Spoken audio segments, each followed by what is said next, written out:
আসসালামু আলাইকুম ওয়া রাহমাতুল্লাহি ওয়া বারাকাতুহু। আশা করি আল্লাহর অশেষ রহমত ও মেহেরবানিতে আপনারা সকলেই ভালো আছেন। শুনছেন? এই যে শুনছেন? না, উনি আমার দিকে একবারও তাকাচ্ছেন না, নিচের দিকে চেয়ে হাঁটছেন তো হাঁটছেন। মানলাম নিজের দৃষ্টি পরনারী থেকে হেফাজতে রাখা উচিত, তাই বলে এত ডাকাডাকি করার পরও একবারও আমার দিকে তাকাবেন না? তাছাড়া আমি তো পর্দার মধ্যেই আছে। যাই হোক, আবার চেষ্টা করে দেখি, হয়তো শুনতে পাচ্ছেন না। এই যে শুনছেন, আপনাকেই বলছি। এই যে আব্দুল্লাহ। আশ্চর্য, আব্দুল্লাহ বলে ডাকার সাথে সাথে তিনি একবার আমার দিকে তাকিয়ে পুনরায় চোখ নামিয়ে নিলেন। তাহলে কি ওনার নামই আব্দুল্লাহ? আমাকে ডাকছেন? আশেপাশে তাকিয়ে বলল, জি, এখানে আপনি ছাড়া তো আর কেউ নেই। আচ্ছা, আমাকে একটু সাহায্য করবেন প্লিজ? জি বলুন। আমাকে একটু নর্থ ইস্ট হসপিটালের রাস্তাটা দেখিয়ে দিবেন? আমি ওইদিকে যাচ্ছি, আপনি চাইলে আমার সাথে আসতে পারেন। জাযাকাল্লাহ। নর্থ ইস্ট হসপিটালে পৌঁছাতে পৌঁছাতে আমার পরিচয়টা আপনাদের দিয়ে দিই। আমি ফাইজা, এবার ভার্সিটিতে ভর্তি হওয়ার জন্য প্রিপারেশন নিচ্ছি। মাত্র 1 মাস পর সাস্টের ভর্তি এক্সাম। আমার আব্বুকে নর্থ ইস্ট হসপিটালে নিয়ে আসা হয়েছে। এখানে এসে জানতে পারলাম আব্বু ব্রেন স্ট্রোক করেছেন, তাই 3-4 দিন এখানে ভর্তি থাকতে হবে।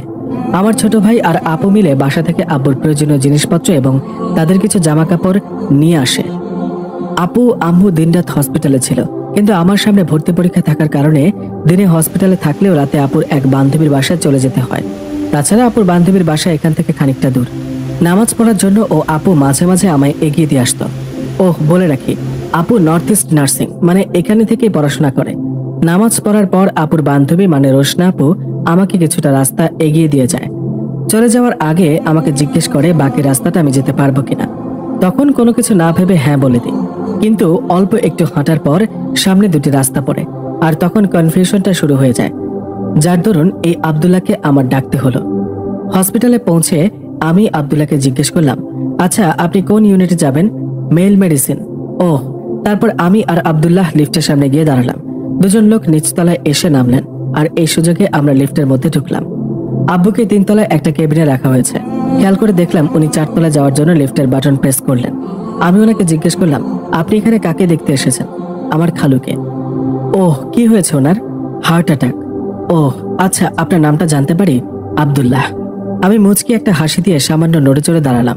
অবশ্য আমার হাসিটা আব্দুল্লাহর চোখ পর্যন্ত পৌঁছায়নি, কারণ আমার মুখটা নিকাব দিয়ে ঢাকা ছিল। সবাই নীরব, শুধু আমি একা একা প্রশ্ন করে যাচ্ছি, আর উনি শুধু সেটার উত্তর দিচ্ছেন। পাশে থাকা 2-1 ব্যক্তি আমাদের কথাগুলো খুব মনোযোগ সহকারে শুনছেন, যার জন্য আমিও আর কথা না বাড়িয়ে চুপচাপ দাঁড়িয়ে থাকলাম। 3 তলায় এসে আমি লিফট থেকে বেরিয়ে সোজা আমার কেবিনে চলে আসলাম। আপু জিজ্ঞেস করলো আমার আসতে কোনো সমস্যা হয়েছে কিনা। আমি বললাম, না, একটু চিনতে সমস্যা হয়েছিল, পরে একজন সাহায্য করেছেন। আচ্ছা ঠিক আছে, তুই আব্বুর পাশে বস, আমি ওষুধগুলো নিয়ে আসি। আচ্ছা। আব্বু ঘুমিয়ে আছেন, মনে হয় আপু ঘুমের ঔষধ খাইয়ে দিয়ে গেছেন। আব্বু ইনজেকশন দিতে চায় না, সেজন্য এখন ঘুমের ঔষধ দিতে হয়। ঘুমটা এখন আব্বুর জন্য খুবই জরুরি, তাই আমি আর কোনো প্রকার শব্দ না করে আস্তে করে ব্যাগ থেকে খাতা কলম বের করে অঙ্ক করতে বসে যাই। বাসা থেকে আসার সময় এই 4টি জিনিসই নিয়ে আসি, খাতা কলম, ক্যালকুলেটর আর সাস্টকিউ বই। এই পরিস্থিতিতে পড়ার কোনো ইচ্ছেই নেই, তারপরও মনকে শক্ত করে পড়তে বসি। মনের ভেতর একটা দৃঢ় বিশ্বাস ছিল, এই কটা দিন একটু কষ্ট করতে পারলে আমি আমার এতদিনের তিল তিল করে গড়ে তোলার স্বপ্নটাকে পূরণ করতে পারবো ইনশাআল্লাহ। কিছুক্ষণ 2-1টা অঙ্ক করার পর আমি বই খাতা গুছিয়ে ব্যালকনিতে চলে আসি। এই হাসপাতালে আর যাই হোক, পড়াশোনায় মন বসানো কিছুতেই সম্ভব নয়। তাছাড়া ম্যাথ করার জন্য আলাদা একটা পরিবেশ দরকার। নিরিবিলি শান্ত পরিবেশ ম্যাথ করার জন্য খুবই উপযোগী। ব্যালকনিতে কিছুক্ষণ দূর দৃষ্টিতে তাকিয়ে রইলাম। আপু পেছন থেকে আমায় ডাক দিল, ফাইজা। হ্যাঁ আপু বলো, কিছু খেয়েছিস? আমি মাথা নাড়িয়ে না বললাম। চল, খাবি এখন? আমি ব্যালকনি থেকে চলে গিয়ে কেবিনে ঢুকলাম। তবে আসার আগে ব্যালকনির খুব সুন্দর দৃশ্যগুলো আমার ফোনে ক্যামেরা বন্দি করে রাখলাম। দুপুরে খাওয়া দাওয়া শেষে আমি আব্বুর পাশে বসে আছি। এমন সময় আপু মাথায় হাত দিয়ে আমার পাশে কিছুটা জড়সড় হয়ে বসে পড়ে। আপু, কি হয়েছে? খুব মাথা ধরেছে রে। তাহলে ওষুধ খেয়ে নাও, ওষুধ শেষ হয়ে গেছে। ওহ, আমি আনবো? তুই যেতে পারবি? তুমি বলো মেডিসিন ফার্মেসিটা কোথায়? নিচতলায়। ও আচ্ছা, তুমি বসো, আমি নিয়ে আসছি। কেবিন থেকে বেরিয়ে গিয়ে আমি লিফটে উঠলাম। নিচতলায় পৌঁছে এদিক ওদিক তাকাতেই চোখে পড়লো আব্দুল্লাহকে। খুব নিচু কণ্ঠে আব্দুল্লাহকে ডাক দিলাম।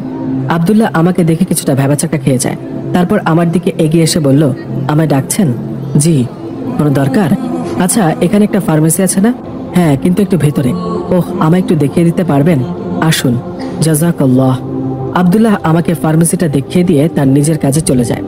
আমি ফার্মেসি থেকে ওষুধ কিনে তাড়াতাড়ি টাকাটা মিটিয়ে এখান থেকে চলে আসি। ফার্মেসি থেকে বের হয়ে হঠাৎ মনে পড়ল খাওয়ার পানি অনেকটা শেষ পর্যায়ে চলে এসেছে। তাছাড়া আমার সামনে একটা দোকান আছে, আর তাই সময় নষ্ট না করে দোকান থেকে 2 লিটার পানি কিনে নিই। এদিকে এই একটু সময়ের মধ্যে আপুও ফোন দিয়ে দিয়েছে। আপু হয়তো আমার জন্য চিন্তা করছে আমি ঠিকমতো পৌঁছাতে পেরেছি কিনা। ফোনটা রিসিভ করে আপুকে আশ্বস্ত করলাম যে আমার চিন্তা কোনো অসুবিধা হয়নি। ফোনে এত কিছু বিস্তারিত না বলে কেবিনে পৌঁছে বলাটাই সমীচীন মনে করলাম। ফোনটা রেখে দিয়ে লিফটে ওঠার জন্য অপেক্ষা করছিলাম। মাঝে মাঝে লিফটটা খুলতে এত দেরি করে যেন মনে হয় কিছুটা বিরক্ত অনুভব করি। লিফটের সামনে দাঁড়িয়ে অপেক্ষারত আছি, এমন সময় পেছনে চোখ পড়তে দেখে আব্দুল্লাহ হাতে একটা পানির বোতল নিয়ে আমাকে কি যেন একটা বলছে। আমি কোনো কিছু না বুঝে হাত দিয়ে ইশারায় বললাম, কি হয়েছে? আব্দুল্লাহ আর কোনো কিছু না বলে কিছুটা হতাশ হয়ে কপালে তার হাতটা রাখলো। সামনের দিকে তাকাতেই দেখি লিফটটা প্রায় বন্ধ হয়ে যাচ্ছে। তার মানে আব্দুল্লাহ এতক্ষণ আমাকে এটাই বলতে চেয়েছিল। মাথাটা কিছুটা নিচু করে আব্দুল্লাহর দিকে তাকাতেই দেখে উনি মুচকে হাসছেন। এই একটু সময়ের মধ্যে লিফটটা কখন খুললো আর কখন বন্ধ হলো কিছুই বুঝে উঠতে না পেরে কিছুটা হতাশ হয়ে একটা বেঞ্চে বসে পড়লাম। বেঞ্চটা লিফটের সামনেই ছিল, যাতে অপেক্ষারত মানুষ এসে সেখানে বসতে পারে। একরাশ বিরক্তি নিয়ে সিটে কিছুক্ষণ বসে থাকার পর পুনরায় লিফটটা খুললে তাড়াহুড়ো করে লিফটের ভেতরে ঢুকে পড়লাম। কিরে, এত দেরি করলি কেন? না মানে, আপু আমার কথাটা শোনার আগেই আমার কাছ থেকে ওষুধটা নিয়ে চেয়ারে বসে খেয়ে নেয়, তাই আমি আর কোনো কথা না বাড়িয়ে আব্বুর পাশে গিয়ে বসে পড়ি। পরদিন সকালে খুব ভোরে ঘুম থেকে উঠে হসপিটালে আসার জন্য প্রস্তুতি নিতে থাকি। রোশনা আপু কিছুতে নাস্তা না করে আসতে দেবে না। এদিকে হসপিটালে আপু একা, কারণ আম্মু আর ভাইয়া কালকে বিকেলে আব্বুর আরো কিছু প্রয়োজনীয় জিনিসপত্র নিয়ে আসার জন্য বাসায় রওনা দেয়। খুব সম্ভবত সকালে নাস্তাটা সেরে হসপিটালের দিকে রওনা দিবে। রোশনা আপুকে অনেক বুঝিয়ে সুঝিয়েও কোনো লাভ হয়নি। অবশেষে নাস্তাটা করেই হসপিটালের দিকে পা বাড়ালাম। বাসা থেকে বের হয়ে দেখি সূর্যের ক্ষীণ আলো চারদিকে ছড়িয়ে পড়েছে। গাড়িগুলো অবিরাম চলছে। মাঝের রাস্তাটা পার হয়ে দ্রুত পায়ে হাঁটা শুরু করলাম। আপুকে ফোন করে বললাম আমি প্রায় এসে পড়েছি, আর হয়তো 2-3 মিনিট লাগতে পারে। আপু আমাকে অভয় দিয়ে বলল, ঠিক আছে, এত তাড়াহুড়া করিস না।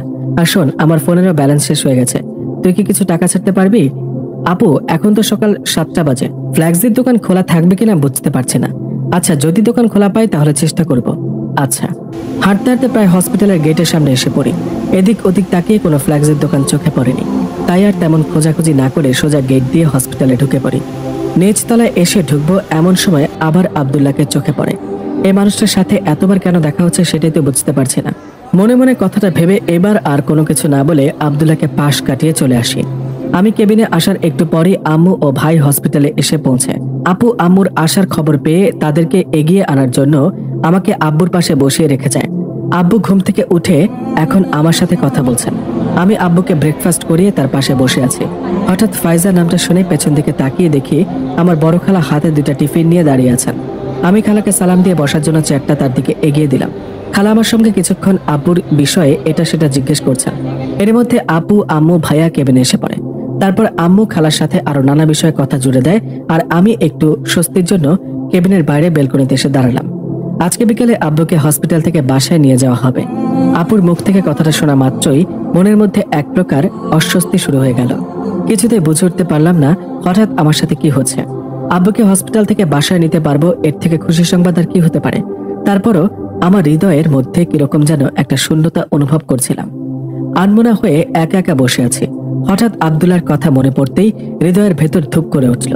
বেড ছেড়ে উঠে গিয়ে এদিক ওদিক খুঁজতে লাগলাম তাকে, কিন্তু আজকে আর কোথাও আব্দুল্লাহকে চোখে পড়ল না।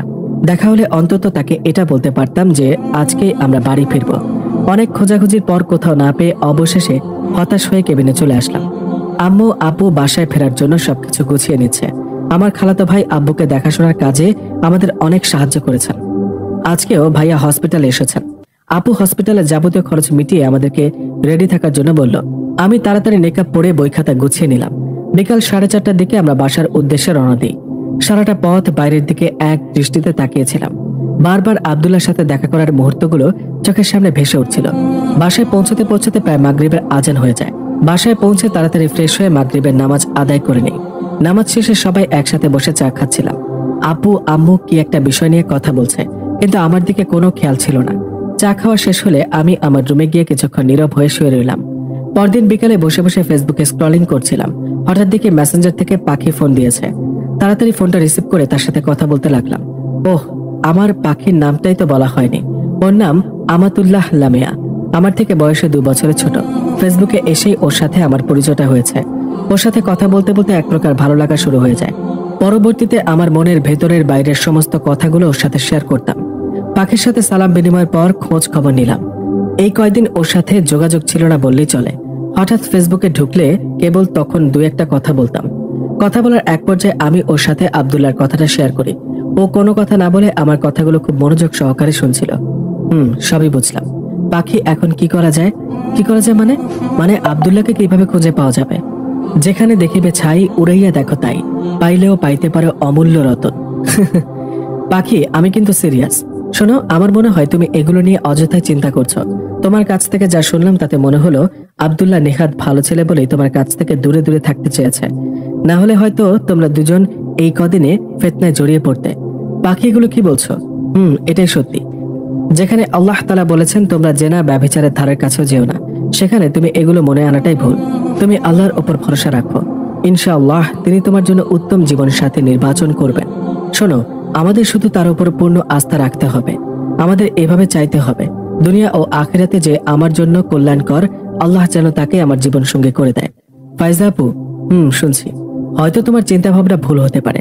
আব্দুল্লাহ তোমার জন্য কল্যাণকর নাও হতে পারে, কিন্তু তুমি যদি আল্লাহর ফয়সালার উপর সন্তুষ্ট থাকো, আল্লাহর কথা মতো সকল প্রকার মন্দ কাজ থেকে নিজেকে সরিয়ে রাখতে পারো, তাহলে তুমি দুনিয়া ও আখিরাত উভয় স্থানেই সফলতা অর্জন করতে পারবে। জানো আমরা কোন জায়গাতে ভুল করি? কোথায়? আমরা নির্দিষ্ট করে কোনো একজনকে আমাদের জন্য কল্যাণকর মনে করি এবং তাকে পাওয়ার জন্য আমরা শয়তানের প্ররোচনায় পড়ে যাই। আর তখনই শয়তান আমাদের তার জালে আটকে ফেলে এবং শেষ পর্যন্ত আমাদের জেনা ব্যভিচারের মতো জঘন্য কাজে জড়িয়ে ফেলে। ফাইজা আপু, কোনো কথা বলছো না কেন? এই তো শুনছি, বলো। তুমি কাঁদছো? না, কাঁদছি না, অনুতপ্ত। বুঝতে পেরেছি। আচ্ছা তাহলে রাখি, ইনশাআল্লাহ পরে কথা হবে। আসসালামু আলাইকুম। ওয়ালাইকুম আসসালাম। প্রায় 2 বছর পর। আম্মু, আমি ক্লাসে গেলাম, দেরি হয়ে যাচ্ছে। আয়াতুল কুরসি পড়ে নিস, মনে আছে আম্মু? আসসালামু আলাইকুম। ওয়ালাইকুম আসসালাম, সাবধানে যাস। বাসা থেকে বেরিয়ে আমি আর আমার বান্ধবী আখি একটা রিকশায় উঠে পড়লাম। আখির বাসা আমাদের বাসা থেকে সামান্য দূরে। দুজনে একটা বিষয় নিয়ে এটা সেটা বলতে বলতে ভার্সিটিতে এসে পৌঁছায়। আখি লেখাপড়া নিয়ে যথেষ্ট সিরিয়াস। তাছাড়া সাধারণ জ্ঞানের বিষয়গুলো নিয়েও ও আমার সাথে প্রায়শই আলোচনা করে। রিকশা থেকে নেমে ভাড়াটা মিটিয়ে গেটের সামনে নেমে পড়ি। তারপর দুজন 2 ডিপার্টমেন্টের দিকে পা বাড়াই। আমি ইংলিশ বিভাগে, অন্যদিকে আখি বাংলা বিভাগের স্টুডেন্ট। ফাইজা, কালকে তোকে পাত্রপক্ষ দেখতে আসবে। তোর আব্বু নিজে ছেলেকে পছন্দ করে রেখেছে। আশা করি এ বিষয়ে তোর দ্বিমত থাকবে না। আমি কোনো কথা না বলে মৌনতা অবলম্বন করলাম। আম্মু এটাকে সম্মতি ধরে পরবর্তী কাজের জন্য মনোযোগ দিলেন। আম্মু আমাকে একটা শাড়ি পরিয়ে দিলেন, আর বাকি কাজগুলোতে আপু আমাকে সাহায্য করছে। আপু তার স্বামীকে নিয়ে কালকেই বাসায় এসেছে। বাড়িতে সবাই আনন্দে মশগুল হয়ে আছে। আমি শুধু কেমন যেন ভেতর থেকে নিষ্পাপ হয়ে আছি।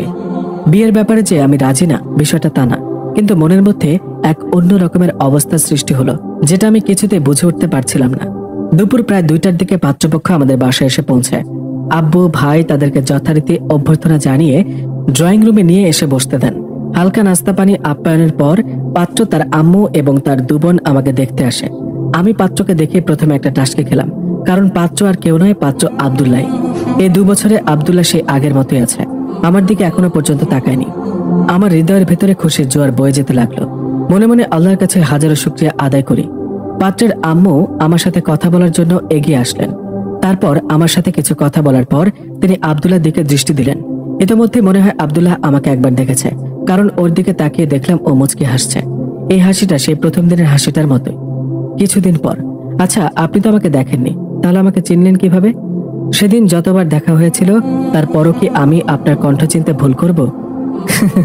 একেবারে হৃদয়ের মণিকোঠায় গেঁথে গিয়েছিল বুঝি। তাই তো এতদূর পর্যন্ত আসতে হয়েছে। মানে সবকিছুর এত মানে বুঝতে হবে না। চলো, বাইরে বৃষ্টি হচ্ছে, ছাদে যাই। সুপ্রিয় দর্শক, তো কেমন লাগলো আজকের এই ভিডিওটি কমেন্ট করে আমাদের অবশ্যই জানাবেন। আজ তাহলে এই পর্যন্তই। আপনারা ভালো থাকবেন, সুস্থ থাকবেন। আল্লাহ হাফেজ।